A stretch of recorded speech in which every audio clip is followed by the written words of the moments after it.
सुप्रभात सज्जन श्रोते चिंतक वाचक पाठक साधक हो. काल आपण 40 क्रमांकापर्यंत दोहे पाहिले. आता 41 पासून पुढे सुरू करीत आहे.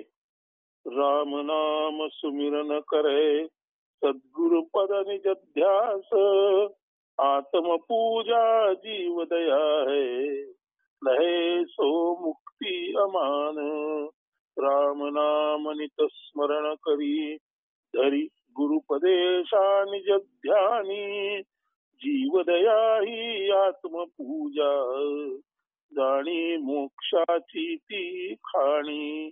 राम नाम कंठीधर आणि परमेश्वराचे अनंत गुण हे मना तू नित्य स्मरणात ठेव. त्याच प्रकारे गुरुपदाचा आणि उपदेशाचा सन्मान करून गुरुपदेशी कायम स्वरूपी निज ध्यानी धर. तू हे ध्यानी घे की जीवमात्रांबाबत दया आणि करुणा हीच आत्मपूजा होय. त्यामुळे तुला अवीट मोक्ष पदाची प्राप्ती होईल. 42 मांग नको भल बोलनो चोर नको भल चूप माली को भल बरसनो धोबी को भल धूप. भल म्हणजे चांगलं.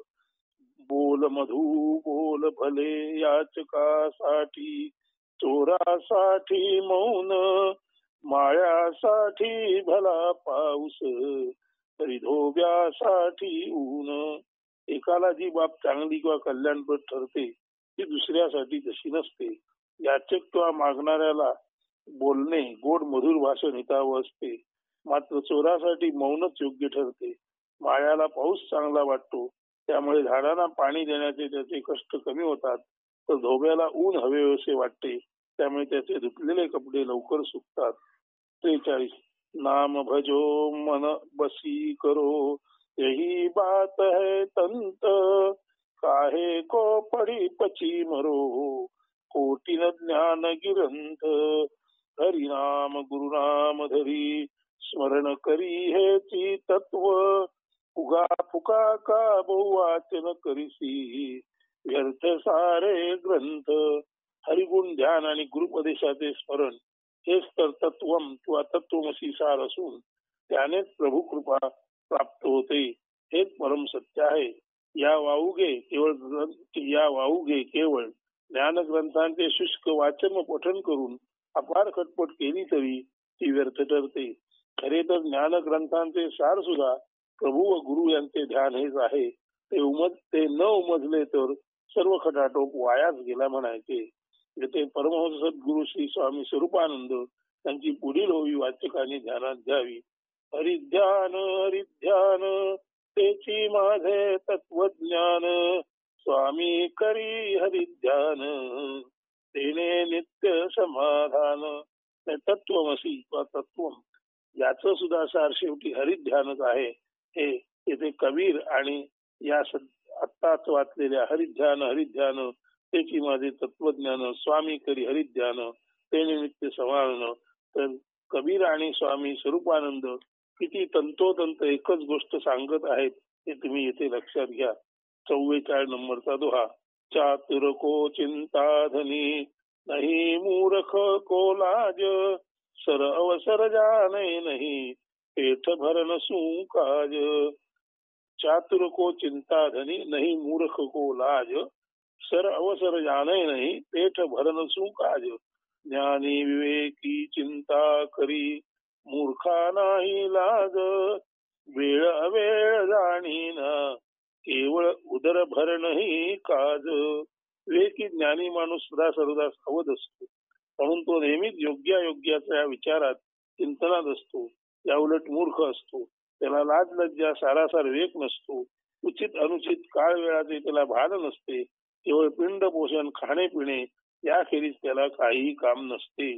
45 अति हठ मत कर बावरे हटसे बात न होय जू जू बीजे कामरी त्यू त्यू वारी होय. अति हट्ट न करी वेड्या त्याने कार्य साध्य होत नाही भिजत घोंगडे झडते होई कार्य नाश तो होई. संत सज्जनांचा उपदेश नीट समजून घेऊन त्या मार्गाने गेल्यास जीवाचे हित निश्चितच साधेल किंवा साधते. मात्र वेडे वाकडे युक्तिवाद कोळसाळपणा आणि आपला अनाठाई हट्ट सोडण्याची आणि आपला अनाठाई हट्ट न सोडण्याची मूर्खता केल्यास कार्यनाश होतो. जशी जशी घोंगडी अधिकाधिक भिजते तस तशी ती अधिक जड होते. त्याचप्रमाणे अवाजी युक्तिवाद अडेल तट्टू वागणे त्यामुळे जडता म्हणजे मूर्खतेची प्राप्ती होते. अखेरीस कार्यनाशच होतो. किती सुरेख उदाहरण आहे बघा. घोंगडी जर पाण्यात भिजत राहिली तर ती जड होते. तसंच आपल्या हट्टाग्रह आपल्या मूर्खतेमध्ये आपलंच खरं करण्याच्या चुकीच्या प्रवृत्तीमुळे माणसाला सुद्धा तशी जडता येते जशी पाण्यात भिजणारी घोंगडी जड होते तशी. किती व्यावहारिक सुरेख उदाहरण आहे इथे आपण लक्ष द्या. 46 मान अभिमान कीजिए कहे कबीर पुकार जो सिर साधू न नमे तो सिर काटी उतार उच्च रवाने कबीर सांगे मान अभिमाना टाकी नम्र न शिरदे संता पुढती त्यासी छाटून टाकी. अवाजवी मानामान आणि अभिमान धारण करणे योग्य नाही असे उच्च आवाजात कबीरजी सांगत आहेत. जे शिर अहंकाराने उन्मत्त झाल्या कारणाने साधू संतांपुढे नम्र होत नाही ते धडापासून वेगळे करण्याच्या छाटण्याच्याच लायकीचे आहे. 47 बालू जैसी किरकिरी पूजल जैसी धूप ऐसी मीठी कछु नहीं जैसी मीठी चूप. बालू जैसी किरकिरी म्हणजे खरखरी, पूजल जैसी धूप म्हणजे उन्हासारखी रखरखी, ऐसी मिठी कचू नाही जैसी मिठी चूप. वाळू सारखी खरखरीत उन्हा सारखी रखरखीत मौना परी मधुर दुसरी वस्तून जगी या खचित. वाळूप्रमाणे खरखरीत खडबडीत आणि उन्हासारखी प्रखर रखरखीत दुसरी कोणतीही वस्तू आढळून येत नाही. त्याचप्रमाणे मौन किंवा चूप बसणे यासारखे अन्य मधुर काही या जगात नाही. इथे खरखरीत रखरखीत याच्या तुलनेत सर्वात मधुर काय असतं तर मौन हे सांगितलेलं आहे. सारांश मौनम सर्वार्थ साधनम म्हणजे साधकाचे ध्यान म्हणजे मौनच होय. सारांश मौनम सर्वार्थ साधनम साधकाचे ध्यान म्हणजे मौनच होय हे इथे स्पष्ट दिसते.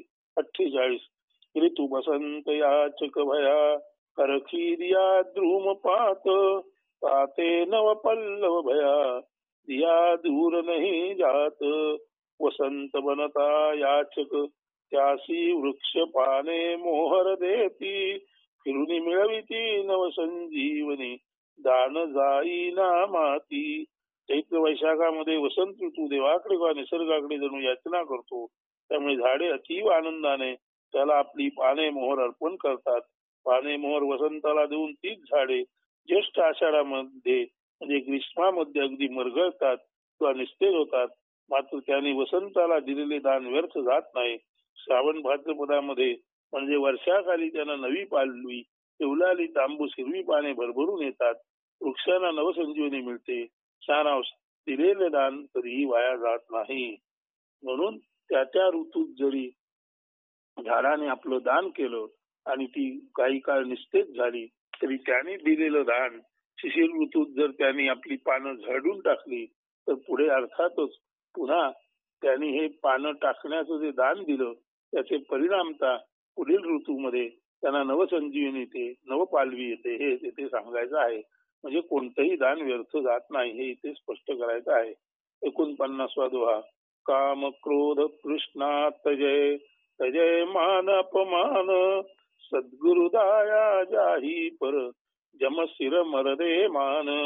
काम क्रोध लालसा मान अपमाना जो टाकी सद्गुरुदया होई त्यासी मृत्यू भयना ग्रासी. काम क्रोधादी षड्विकारांचा त्याग ज्याने साधला त्याच्यावर गुरुकृपा किंवा गुरुदेवचा वर्षा होतो. त्या कारणाने त्याच्या शिरावरचे यमाचे पाश किंवा यमाचे भय नाहीसे होते. मृत्यू आला तरी तो भयरहित असतो.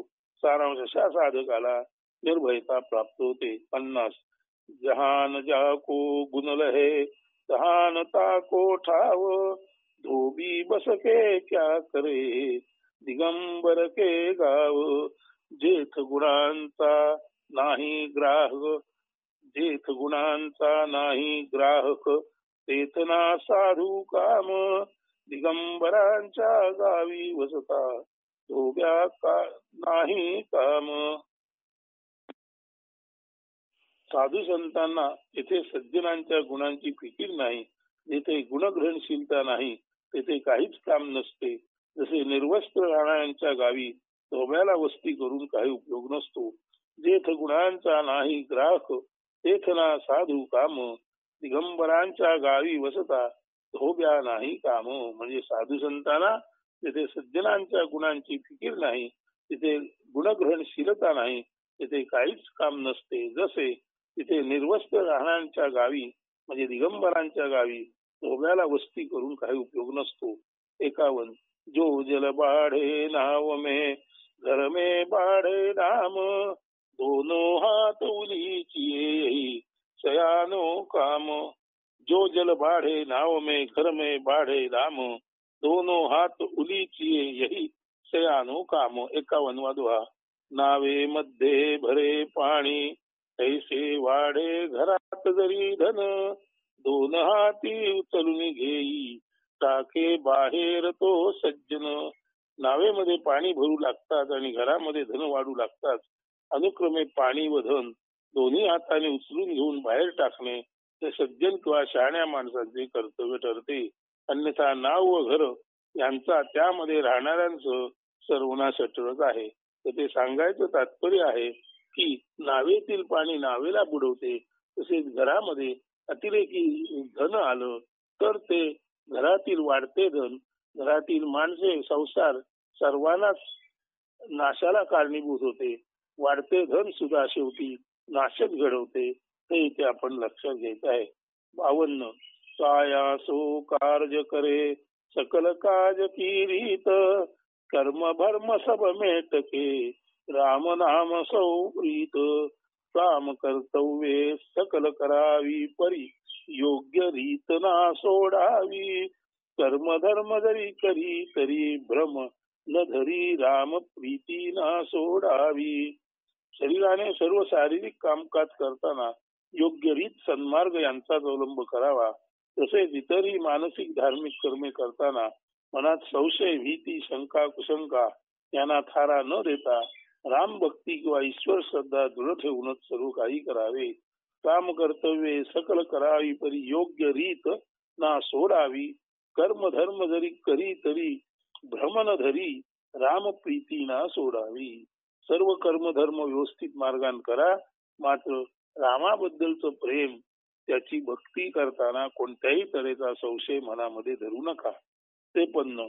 कथा कीर्तन करण की जाके निसदिन रीत, कहे कबीरता दास सो निश्चय की जय प्रीत. हरी कथा कीर्तन भजन याचा जासी निशिदिनी राहे ध्यास, त्याची संगती साथ करावी प्रेमर पावे खास.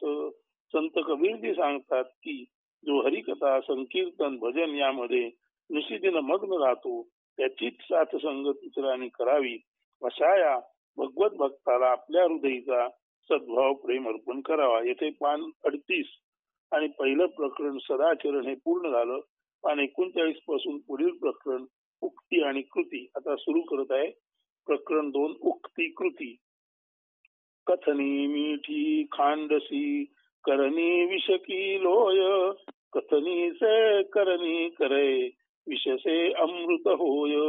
बोल मधुर जरी शर्करे समतरी, कृती उलटी विषमय राही. बोल कृती जरी एक समान तरी, विष अमृतमय होत राही. 54 दोहा. बोलणे आणि प्रत्यक्ष आचरण यामध्ये प्रचंड तफावत किंवा भेद ज्यांच्या वर्तणुकीत दिसतो तो अत्यंत घातक, अहितकारी, विषसमान असतो. मधुबोल आणि त्या भिन्न घातकी व विषारी वागणे ही तऱ्हा दुर्जनांची असते. मात्र सज्जनांचे बोल आणि कृती, कथनी आणि करणी एक समान असते. असे सांगणे व वागणे यातील अभेदाचे असणे, सांगणं आणि वागणं यात अभेद असणे हेच खरे तर अमृतमय किंवा जनकल्याणकारी असते. 55. कथनी थोती जगत में करनी उत्तम सार, कहे कबीर करनी भली उतरे भोजल पार. निरर्थक पोकळ शब्दान मान, उत्तम कृती जगी सदा करी. कबीर सांगे उत्तम कृती करी, तो भव सिंधू पार करी. पोकळ बढाया किंवा बाष्कळ बोलणे याला जगात महत्व नसून उत्तम सत्व गुणी आचरणास महत्व आहे. असे जो उत्तम आचरण ठेवतो तो हा भवसिंधू किंवा विश्वरूपी सागर सहजतेने पार करतो, असे संत कबीर म्हणतात. 56. कथनी कथय तो क्या हुआ, करनी का ठहराय. कालभूत का कोट जो, देखत ही ढई जाय. 56. सांगे उत्तम नये उपयोगा, जोवरी उक्ती कृती ना मेळ. मैरपीचा महाल बांधता, लगेच होई ढेर. जोवर उक्ती कृतीचा मेळ साधला जातो तोवरच चांगले बोलण्याचा फायदा असतो, तोवरच उत्तम बोल परिणामता हितावह आहेत ते पटू शकते. मात्र बोलण्या वागण्यात अंतर पडल्यास उत्तम बोलणे तसे वाया जाते, जसे महिरपीचा किंवा पत्त्यांच्या बंगल्याचे होते. बांधता बांधता बंगला खाली कोसळून ढेर होतो, अस्ताव्यस्त होतो. सारांश उक्ती कृतीचा मेळ जरी तरी मधुर फळ ते भेटे. म्हणून उक्ती कृतीचा मेळ जरी तरी मधुर फळ ते भेटे. म्हणजे उक्ती आणि कृतीचा मेळ असेल, एकमेळ असेल तरच मधुर फळाची प्राप्ती होते, असं कबीर सांगतात. 57. पाणी मिलन आपको, और न बकसत क्षीर. आपण मन निहचल नहे, और बंधावत धीर. पिण्या नाही पाणी जासी, इतरा दूध वाटे. स्वतः शांत संयमी परी, इतरा शांती सांगे. 57. स्वतःला प्यायलाही पाणी ज्याला मिळत नाही त्याने इतरांना दूध वाटण्याच्या किंवा देण्याच्या गोष्टी कराव्यात, ते तसे मूर्खपणाचे आहे, जसे स्वतः अशांत अस्वस्थ असलेल्याने इतरांना धीर संयम शांतीच्या गोष्टी बोलाव्यात. सारांश स्वतः न अनुभविता, प्रत्यय न घेता इतरांना ते देण्याचा प्रयत्न करणे हे वेडगळपणाचे लक्षण आहे. हा कबीरांचा जो उपदेश आहे तो निश्चितच आपणा सर्वांसाठी खास लक्षणीय म्हणावा लागेल. 58. कूक सकूट कन बिना, बिन करणी का ज्ञान.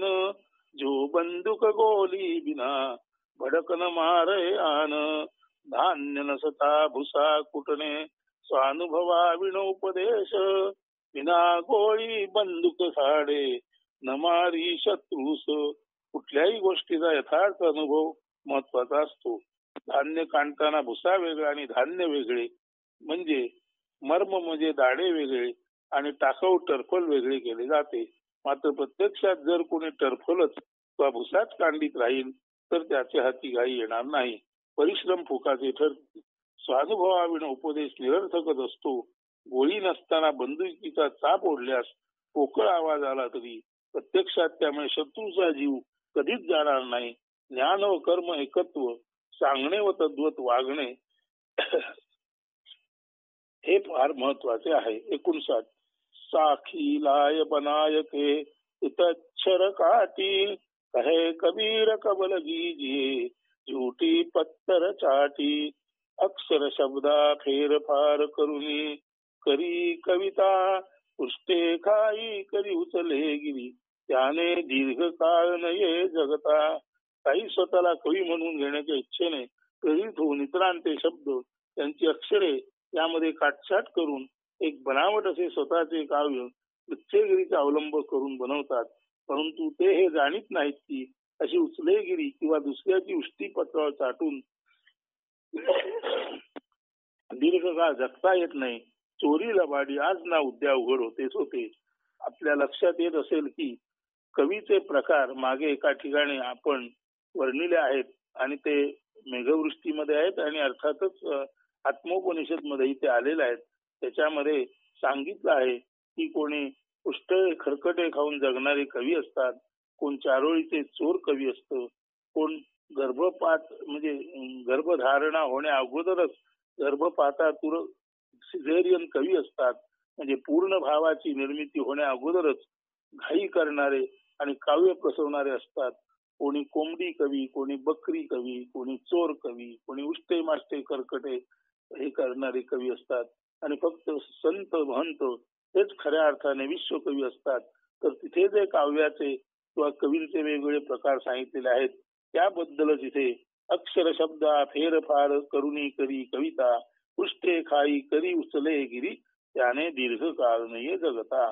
तर इकडचं तिकडचं चोरून जे लोक कविता करतात, दुसऱ्याच उष्ट खरकट खातात, दुसऱ्याने ज्या पानावर जेवलं त्या पत्रावळी जे चाटतात आणि त्यातलंच थोडस किडूक मिडूक घेऊन जे आपलं काव्य स्वतःच म्हणून जन्माला घालतात, त्यांच्या लक्षात येत नाही की ही चोरी किंवा लबाडी आज ना उद्या उघड होणारच आहे. तेव्हा कृपा करून कोणीच दुसऱ्याचं ते आपलं म्हणू नये. आपलं स्वतंत्र उत्स्फूर्त असेल तेच आपलं असतं. बाकी दुसऱ्याचं चोरलेलं कधीच आपल्या मदतीला येत नाही. उलट आज ना उद्या ती चोरी प्रकट होतेच. असा या दोह्याचा आशय आहे. आता दोहा नंबर 60.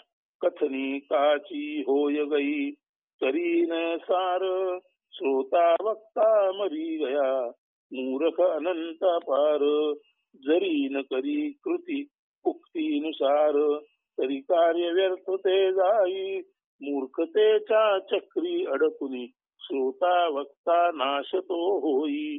वक्त्याचे बोलणे आणि त्याचे आचरण परस्पर सुसंगत नसेल, सांगणे एक व वागणे भलतेच असा उफराटा व्यवहार असेल तर ती मूर्खताच होय.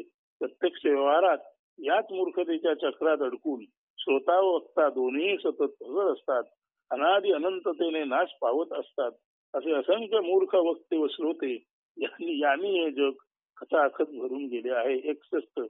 कथनी के सुरे घने थोथे बांधे तीर बिरबान जिनके लगा तिनके बिकल शरीर. 61. वाचा वीर धनुर्धर हार भोथड त्यांचे बाण विरह बाण लागे जाना त्यांचे जाऊ पाहती प्राण. मराठी रूपांतर. बोलण्यात बळ्या मारणारे, लोकांना उपदेश करणारे अनंत असतात, मात्र त्यांचे आचरण स्वसांगीच्या म्हणजे स्वतः जे बोलतात त्याच्या विपरीतच असते. त्यामुळे अशा वाचावीरांना अनुसरणारा इतर कोणी अत्यंत घायाळ विवळ होतो. समजा प्रेमात अपयशी ठरून विरह भोगणाऱ्याला एखादा वाचा पंडित संयमाचे धडे देत आहे, मात्र त्याचे म्हणजे त्या पंडिताचे स्वतःचे वर्तन अशाच एखाद्या स्वतःवर बेतलेल्या संकट समयी घाईकुतीला आल्यासारखे अधीर मूर्खतेचे आहे. अशा वेळी काय होते तर या पंडिताला समोर ठेवून वागणारे, त्याचा अन्याय करणारे असतात, त्यांच्या संयमाचा बांध फुटतो. धीर नाहीसा होऊन ते पूर्वीपेक्षा दुप्पट विव्हल दुःखी कष्टी होतात. विरहव्यतेने बाधित असा एखादा कोणी पंडिताचा आदर्श मानित असेल तर आपला आदर्श ढासळल्याने म्हणजे पंडिताचा स्थोल व संयम सुटल्याने पूर्वीपेक्षा काही पटीत दुःखी कष्टी होतो. तो स्वतःच्या विरहव्यतेत अक्षरशः मरणप्राय होरपळून निघतो. असे का होते? उत्तर एकच की एक तर प्रचंड विरहव्यता आणि दुसरे असे की ज्याचे बोलणे ऐकून धीर धरला तो पंडितच कुचकामी निघाला, मोहमाया विकारग्रस्त निघाला. एक तर रोग भारी आणि त्यावर उपाय सांगणारा वैद्यही त्याने स्वतःचे औषध स्वतःलाच लागू पडत नाही असा हा वैद्य. अशा वेळी मूळ रोगी म्हणजे प्रेम विवल विरही मरणार नाही तर काय होणार? म्हणूनच कबीरजी म्हणतात, असे बालिश वाचावीर धनुर्धर काय कामाचे, ज्यांचे शौर्य धैर्य आणि बाणही पोकळ बोथटच असतात, मात्र त्यामुळे विरहरूपी बाण लागलेल्यांचा जीव जायचा तो जातोच. वाचा पांडित्य नको, क्रियाशील पांडित्य हवे, हेच ध्यानात घ्यायचे. 62. आप राखी परमोदिये सुने ज्ञान कराती तू सकूट कन बाहिरी कछून वय हाती स्वपरीक्षण करुणी प्रथम आपुले दोष टाकी केवळ भूस कुठे जरी धान्य नये कधी हाती. प्रथम आपण आपले परीक्षण करून आपल्यातले दोष निवा दूर केल्या पाहिजेत. त्यानंतर यदा कदाचित आपण काही इतरांना सांगू शकलो, मार्गदर्शन करू शकलो तर करावे. त्यांनी आपले ऐकले तर ठीकच आहे, मात्र त्यांनी आपले ऐकावेच असा हट्ट धरणे उचित नाही. निरर्थक भुसा कुटून उपयोग नसतो. धान्य बाहेर आणि फक्त भुसा कुटणे हे मूर्खपणाचेच आहे. ज्याप्रमाणे आपले दोष दूर न करणारा इतरांना उपदेश देणे, ज्याप्रमाणे आपले दोष दूर न करता इतरांना उपदेश देणे मूर्खतेचे आहे. याचे ध्यान प्रस्तुत प्रसंगी खुद्द नारायण पाटणकर यांनाही आहे आणि त्यांचं असंही म्हणणं आहे की जे काही आम्ही सांगतो ते तुम्ही ऐकलंच पाहिजे, त्याच्यावर अंमल केलाच पाहिजे असं नाही. तुम्हाला जर योग्य वाटेल तर तुम्ही त्याच्यावर अंमल जरूर कराल, न वाटेल तर ते तुम्ही सोडून द्या. इथे काही कुणाला सक्ती नाही, इथे कोणताही आग्रह नाही. फक्त आणि फक्त कबीरांसारखे महामुनी खरेखुरे ज्ञानी माणसं जे सांगतात ते स्वतः वाचून पचवून जमलं तर इतरांना सांगण्याचा हा एक बाल प्रयत्न आहे. याच्यामध्ये तुम्ही जरूर समजा की यामध्ये स्वतः नारायण पाटणकर यशस्वी झालेत किंवा न झालेत याची तुम्ही चिंता करू नका. आणि तुम्ही सुद्धा हे ऐकलंच पाहिजे असा इथे आग्रह नाही. फक्त आणि फक्त परमेश्वरी प्रेरणेने कबीराने जे सांगितलं ते तुमच्यापर्यंत पोहोचवण्याचा कबीरांच्याच कृपा प्रसादाने इथे प्रयत्न केला जात आहे. यात नारायण पाटणकर यशस्वी हो किंवा न हो त्याची त्याला चिंता नाही. त्याने सर्व काही परमेश्वरावर सोपवले आहे. तुम्ही सुद्धा तुम्हाला पटलं तर जरूर घ्यालच, न पटलं तर स्वाभाविक घेणार नाही. त्यासाठी इथून म्हणजे वाचक म्हणून किंवा नारायण पाटणकर म्हणून त्यासाठी कोणताही आग्रह इथे नाही. पुढे 63 पढी पढी के समुझावई मन नहीं धारे धीर रोटी का संशय पडा यो कहदास कबीर वाचुनी वाचुनी तरा सांगे जरी कुणी ब्रह्मज्ञाना स्वतः अडाणी केवळ धोंडा राही चिंतित उदर भरणा. किती कठोर पण सत्य वचन आहे बघा. बरेचसे काही सतत वाचून वाचून त्याप्रमाणे इतरांना उपदेश करणारे ब्रह्मज्ञानाचे डोस पाजणारे जे असतात ते स्वतः मात्र कोरडे पाषाणच असतात. इतरांना धीरांच्या गोष्टी सांगणारे स्वतः अधीर रुताविळत असतात. खरे तर त्यांचा हा सारा उपद्व्याप ज्ञानाचा नसतो तर आपल्या पोट भरण्याच्या चिंतेत पिंड पोषणाच्या काळजीमुळे हे सारे मूर्खतेचे व्यवहार करीत असतात. तर आपण सध्या पाहतो की आज जे कॉर्पोरेट जगतातले बुवा आहेत, संन्यासी आहेत, ते मोठमोठ्या फिया आकारून तत्वज्ञानाचे डोस देतात. स्वतः अत्यंत लॅविशली म्हणजे चैनीचं जीवन जगतात आणि इतरांना मात्र ते स्वाभाविकपणे साधे राहा सांगतात. स्वतः साधे न राहता इतरांना साधे राहा सांगणं आणि आपल्या या एकंदरीतच विरोधी वागण्याने ते खरे तर समाजामध्ये भूषण म्हणून ठरत नाहीत. तरी सुद्धा इथून तिथून वशिले बाजीने कुठलं ना कुठलं भूषण, कुठली ना कुठली पदवी ते घेऊ इच्छितात आणि मिळवू इच्छितात. त्यासाठीच हा कबीरांचा उपदेश अशा लोकांसाठीच आहे की जे प्रथम आपण निरीक्षण परीक्षण करून आपल्यातले दोष उणिवा दूर केल्या पाहिजेत. त्यानंतर यदा कदाचित आपण काही इतरांना सांगू शकलो, मार्गदर्शन करू शकलो तर करावे. त्याने ऐकले तर ठीकच, न ऐकले तर सोडून द्या. मात्र त्याने आपले ऐकावेच असा हट्ट करणे उचित नाही. निरर्थक भुसा कुठून उपयोग नसतो. धान्य बाहेर आणि फक्त भुसा कुटणे हे मूर्खपणाचे लक्षण आहे. ज्याप्रमाणे आपले दोष दूर न करता इतरांना उपदेश देणे मूर्खतेचे आहे, तसंच वाचून वाचून इतरांना जरी कोणी ब्रह्मज्ञान सांगितलं तरी असे हे कॉर्पोरेट बुवा, तरी असे महाराष्ट्र भूषण किंवा दूषण स्वतः अडाणी धोंडेच असतात. त्यांना फक्त आणि फक्त चैनीत राहणं हेच अभिप्रेत असतं.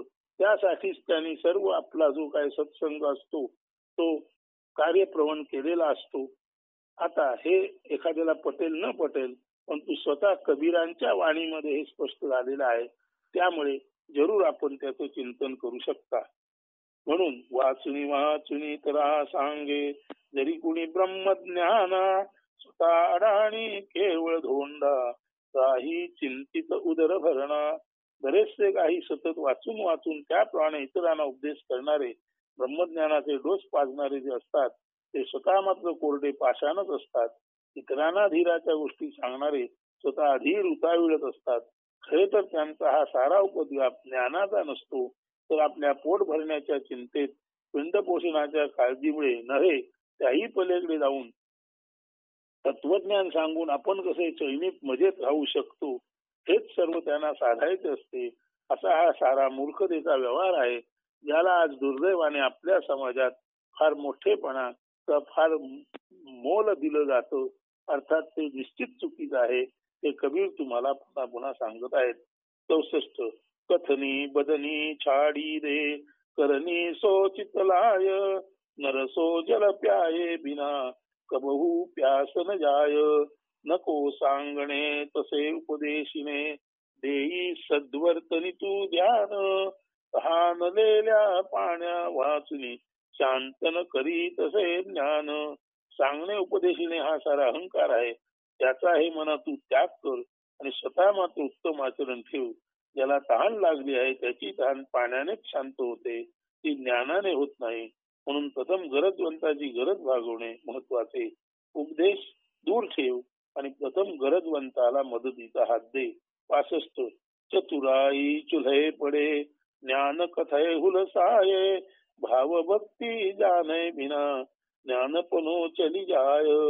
ज्ञानदानिये प्रसन्नता चतुराई चुलीत जाई. भाव भक्ती विना ज्ञान देई तरी तेही चुलीत जाई. ज्ञानदानामुळे देता आणि घेता दोन्ही प्रसन्न होतात. मात्र ज्ञानाच्या क्षेत्रात चतुराई किंवा धूर्तता कामी येत नाही. ज्ञानामध्ये जवळचा मार्ग म्हणजे शॉर्टकट नसतो. ज्ञान ही तपश्चर्या आहे, ज्यामध्ये प्रचंड निष्ठा, श्रद्धा, भक्ती आणि संयम आवश्यक ठरतात. तसेच प्राप्त झालेले ज्ञान व्यक्तीच्या आचरणात आणणेही महत्वाचे असते. म्हणून ज्ञानाने प्रसन्नता प्राप्त झाली तरी ज्ञानाच्या प्रांगणात लांडी लबाडी, चतुराई, शाब्दिक युक्तिवाद आणि धूर्तता कामी येत नाही. ती चतुराई निरुपयोगी म्हणजे चुलीत टाकण्याच्या लायकीची असते. तसेच भावभक्ती केली ज्ञानही व्यर्थ करते. सारांश, ज्ञानापुढे चतुराई आणि भक्तिभावापुढे ज्ञान खुजे किंवा व्यर्थ ठरते. 66 पद जोरे साकी कहे साधन पडी गई रोस. काढा जलय पीवय नाही काढी पीवन की होस. जोड जोडणी पदे न होई काव्य राही बाहेरी. शुद्ध पाणी नाकारुनी पिऊ इच्छी. जोड तोडणी पदे न होई काव्य राही बाहेरी. शुद्ध पाणी नाकारुनी पिऊ इच्छी काढुनी बाहेरी. काही जण काव्य करण्याच्या हौसेपायी पदांची तोडमोड करून आणि शब्दांची झोंबाझोंब करून कशी बशी एखादी रचना करतात आणि त्याला कविता म्हणतात.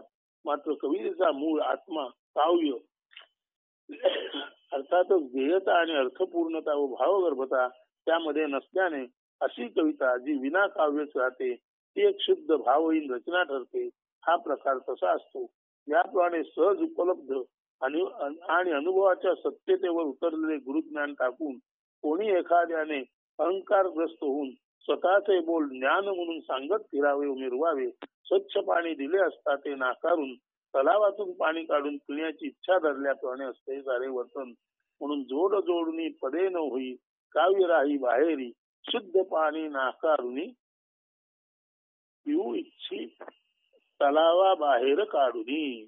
हे शुद्ध पाणी दिलं असता एखाद्याने तलावातूनच पाणी काढायचं ठरवलं तर हा जसा वेडेपणा आहे तसाच जोडतोड करून काहीतरी करायचं आणि त्याला आपलं काव्य म्हणायचं हा वेडेपणा आहे. खरं काव्य त्याच्यामध्ये जो आत्मा आहे, ध्येयता आणि अर्थपूर्णता व भावगर्भता त्यामध्येच खरं काव्य असतं. 67 कथनी कथी फुला गिरे मेरे ये उचार. भाव भक्ती समजे नाही अंधा मूढ गवार. कथा काव्य सांगत फिरे आत्मश्लाघाई करी. भाव भक्ती हृदयी न धरी अंध गावंडा वटवट करी. स्वज्ञान नसताना, अनुभव व हृदयी भक्तिभाव नसताना अनेक गोष्टी काव्य यांची उचलेगिरी करून वेळप्रसंगी इतरांचे लिखाण आपलेच म्हणून घेऊन अहंकारी जन लोकभावनांशी खेळ खेळतात, लोकांची चेष्टा करतात. खरे तर भावभक्तीविहीन असे हे गावंढळ, मूर्ख व अंधच लोक असतात. ज्ञान पातळीला यांना गावंढळ, मूर्ख किंवा अंध असंच म्हणावं लागेल हे निश्चित. तर आज आता आपण पान 39 पर्यंत म्हणजे उक्ती आणि कृती ही 2 प्रकरणे पूर्ण केली. सदाचरण हे पहिलं प्रकरण झालं, उक्ती कृती हे दुसरं प्रकरण आज पूर्ण झालं. उद्या प्रकरण 3 कर्म विचार आपण सुरू करणार आहोत. अस्तु. धन्यवाद.